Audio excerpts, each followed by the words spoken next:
It is the new wave of online harassment to hit our smartphone screens. Cyberflashing, it's called, and it involves explicit images being sent anonymously, usually via Airdrop or Bluetooth, to strangers in public places. Now, disturbingly, children are being targeted. Here to share some advice about protecting innocent eyes is advisor and researcher on digital family lifestyle, Dr. Joanne Orlando. Jo, nice to see you again.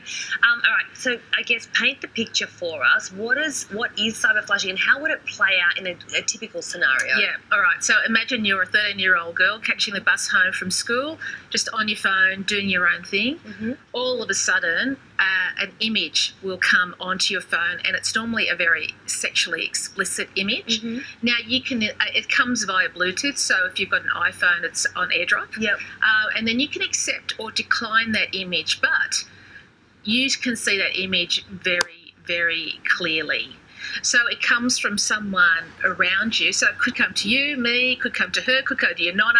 It could go to the 4-year-old using their mum's phone and playing a game. It can go to anyone. And what it is, it's quite confronting because you don't expect your space to be infiltrated in that way. Like, it's quite shocking. Of course. So a lot of people might be watching, hang on, what's Airdrop, what's Bluetooth, and how can you not trace that? Because I guess if you send a text message anonymously, you at least see a number that you can trace back to that text message. So just explain how that whole Airdrop Bluetooth thing works and how is it untraceable? Yeah, so Airdrop, it's not like your normal internet search function. There's no history. So once it's sent, you can't trace it and find who sent it to you.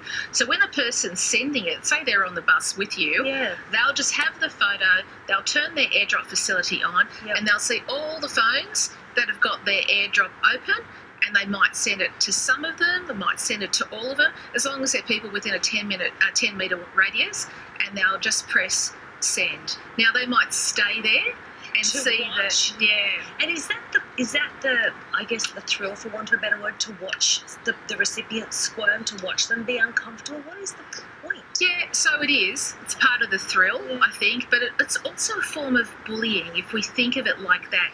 And the aim of bullying is to humiliate the other person and to incite fear. So you might think, well, how's it going to make people afraid?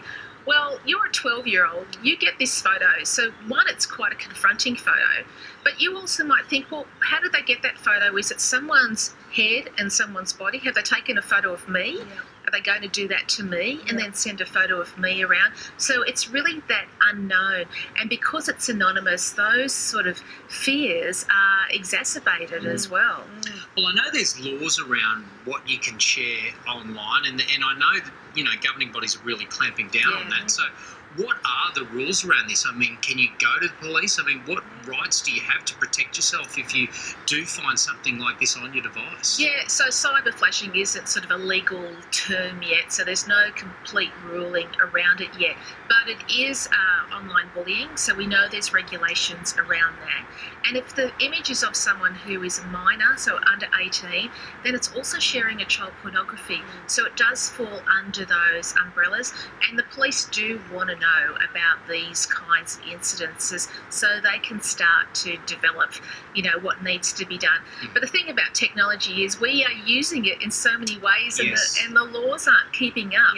So we need to kind of work out the best ways to manage it, so the laws can then catch up and help us with it.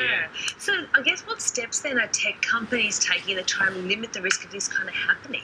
Yeah, well, not so much actually, but what I see needs to happen is we can see the photo before you accept or decline it. So you can have your Airdrop closed, it could be open just to your friends, or it could be open to everyone. So maybe if it's open to everyone, maybe before you get the image or the content delivered to you, you need to accept it from that person, and then they send the image. So it does give us a kind of a layer of protection there.